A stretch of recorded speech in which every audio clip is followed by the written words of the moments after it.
So here we are, we've got Push 3, the latest Push instrument, and you may recognize some of the buttons are in similar places, some have changed. I'm connected to Live 11.3.1, and this is what we call the tethered mode, connected by USB-C in the back here. So I'll just give you a little tour of what things do and how they work. And again, some features are new. So let's just jump in straight away. So if you look around here, the top right, this is the jog wheel. This is something that you're going to use to search through presets, load sounds, edit and rename sounds. So for example, I can retitle this channel here if I wanted to. I could just press Shift and do this, and I can rename the track if I hold it down. Rename, and I could give it a title straight away. So this is the jog wheel gets used for retitling and moving around as well. So I'll just put done on there. If I press this button up here, you'll see a lot of the icons don't have names underneath, and I'll go through some of those. This one here though is session. So what this allows me to do, this is what we call session view.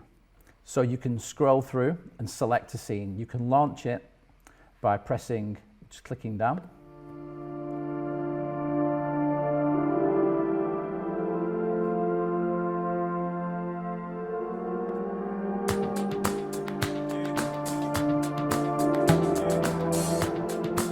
And I'm just stopping it with the play button, or you can stop clips in the same way you did before, and Shift and Stop will stop all clips.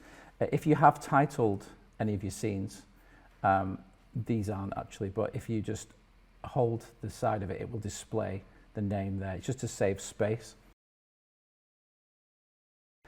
If you want to go into an actual clip, if I find something with MIDI here, if I select this clip, you can move across using the jog wheel, and you can see if I click it left or right, you can select the track. So go through here, I go through to this one, and then you've got clip button, which shows your MIDI there. Now within this, you can now edit MIDI. If you see, as I move the jog wheel, you can see individual notes you can adjust. So if I want to just select this particular note, I can zoom in. And as you move the jog wheel, you can select which note. Now when you get into this, you can change, you can nudge the actual timing off the grid. You can change the actual note itself, the pitch, and you can also add probability of whether it will play that note or not. So once you've edited that and you press done, this just takes you back to the regular clip view. Obviously it's different in MIDI and audio, but this is just allows you to loop, just as you could do before. So it's accessed by pressing the edit button. And then once you've finished it, if I press edit again, you can select all the notes if you wanted to nudge them all, and you can deselect all if you want to go back to just using the jog wheel. So I was actually zoomed in there, so you can see just there. So really flexible, and you can do this all from Push rather than jumping into the MIDI clip view in Live itself. Really handy feature.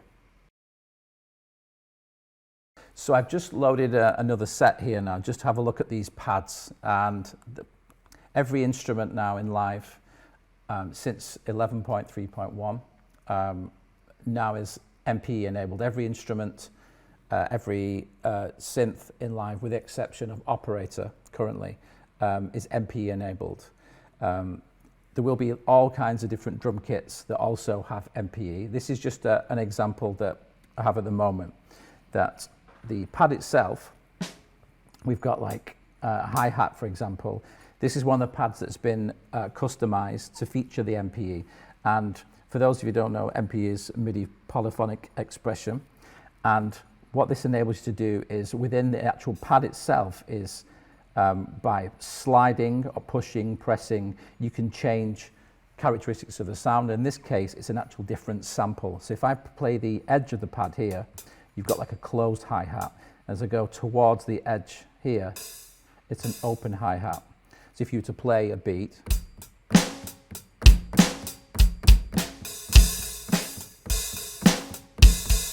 it's a little bit more like what a real drum would play. You never hit the same place twice. So it's just to give some subtle variation.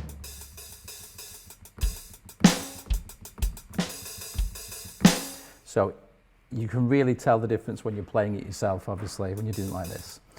So drum-wise, it means all kinds of things. They will be releasing more packs that have more extreme variations for like electronic drums, but this is just an idea so you can see when you're playing it there.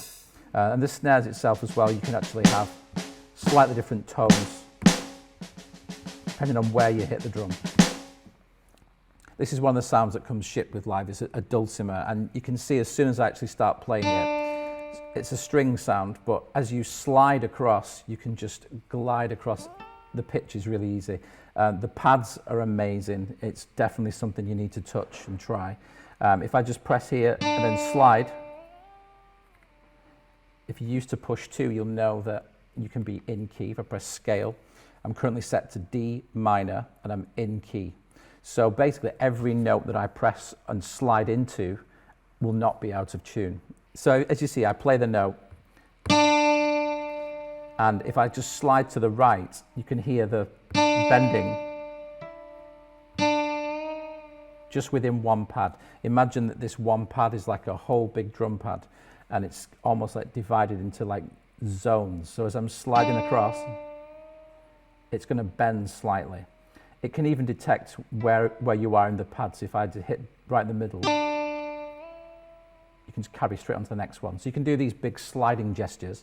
So if I just give it like a little chord.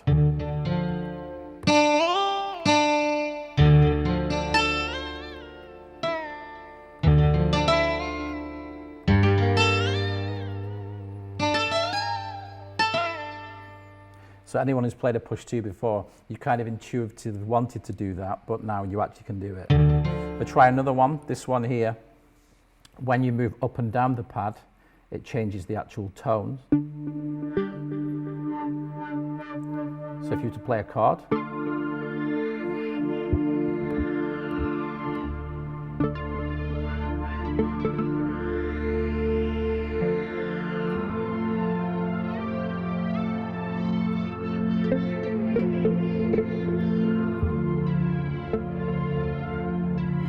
so some of the actual sound design, rather than do it afterwards, you can actually do it in real time. And these can be assigned to lots of parameters. You can dive quite deep into it and change these. I'll just give you another one, just give you an idea. As I slide,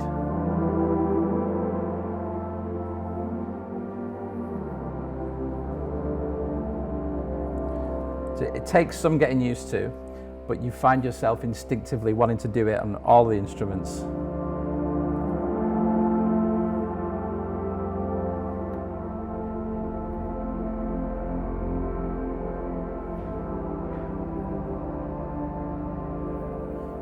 So this one, if I go into the device settings, this is device here at the top.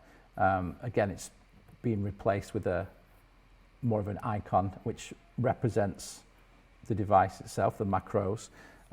This one's quite a good one to actually move around. It does have an arpeggiator, and you can change the arp gate here.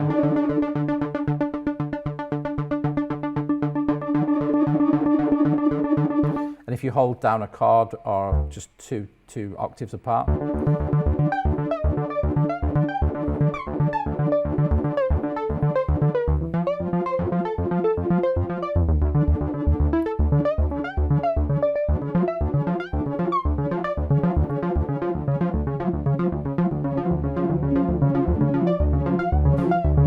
so it allows you to just slide across the notes if I did it without this.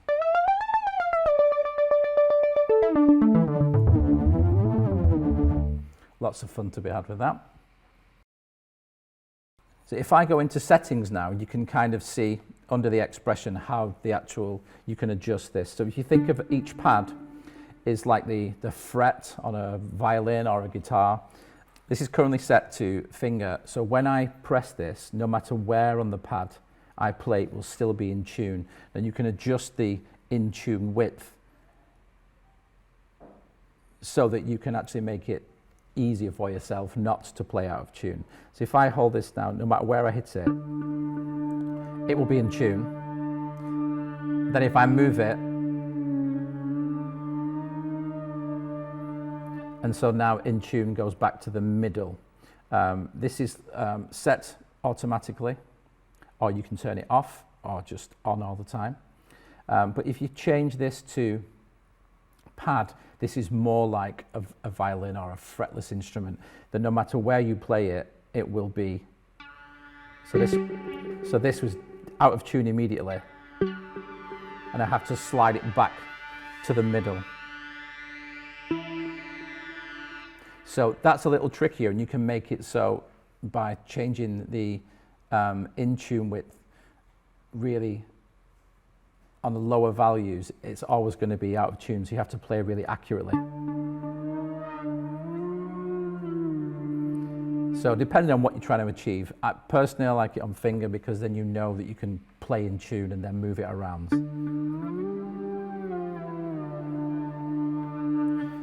And all of this, if you did want to play it chromatically, if you go back into scale and turn it to chromatic, and obviously you can play every single note. The advantage of playing it in key is that every note you play will be from that key, obviously. So if I just...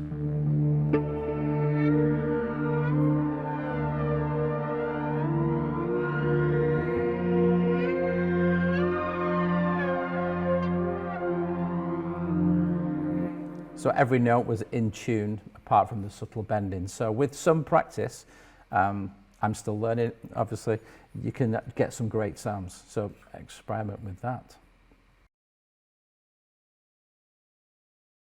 So as I mentioned before, the jog wheel, really handy for all kinds of things.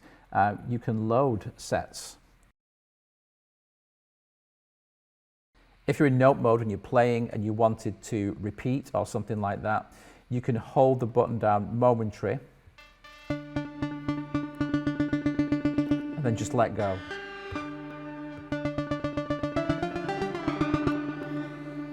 So most of the buttons actually have this Momentary feature.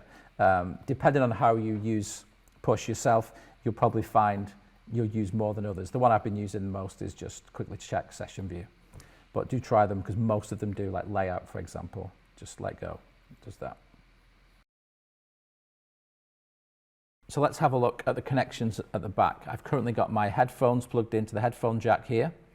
This is the USB-C, which connects to the computer. This is the power supply. And just further along, we've got MIDI in and out, and they are the MIDI mini jacks.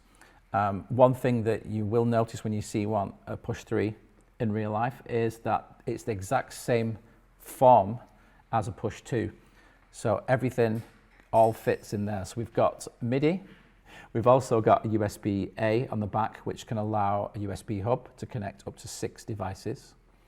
We also have the ADAT optical on the back, which allows 10 inputs and 12 outputs. And as standard, you have 2 inputs and 2 outputs with the built-in audio interface. So Push does come in 2 different versions.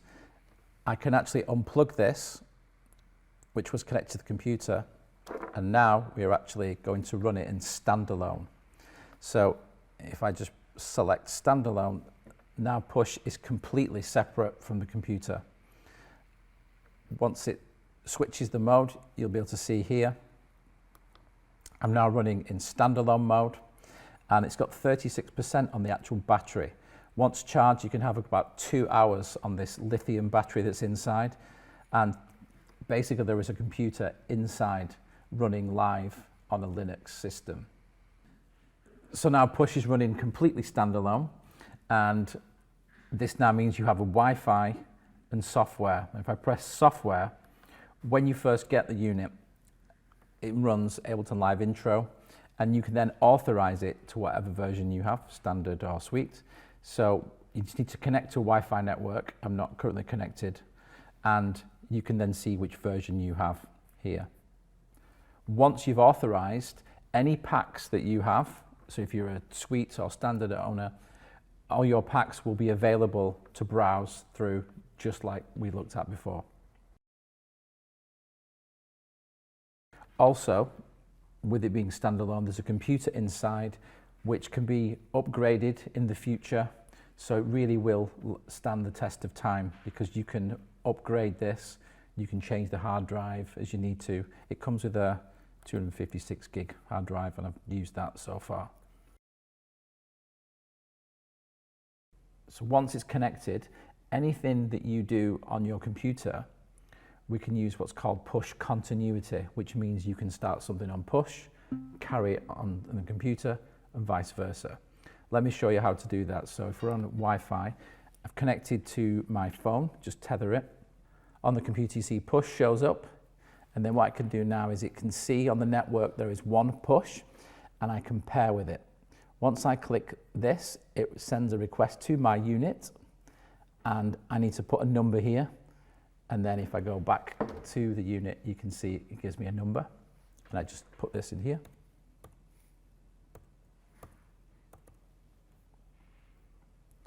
Once it's paired, on the screen you can see the projects that are currently on the push are then visible, so I can just literally open them from here and carry on live. Also, this works the other way around. If I wanted to drag something from my hard drive, I can pick it up and just hover over here and drop it onto push. It gives you a nice reminder to collect all and save. So anything with the VST or plugins that aren't compatible with push, you do need to freeze and flatten to make sure they work.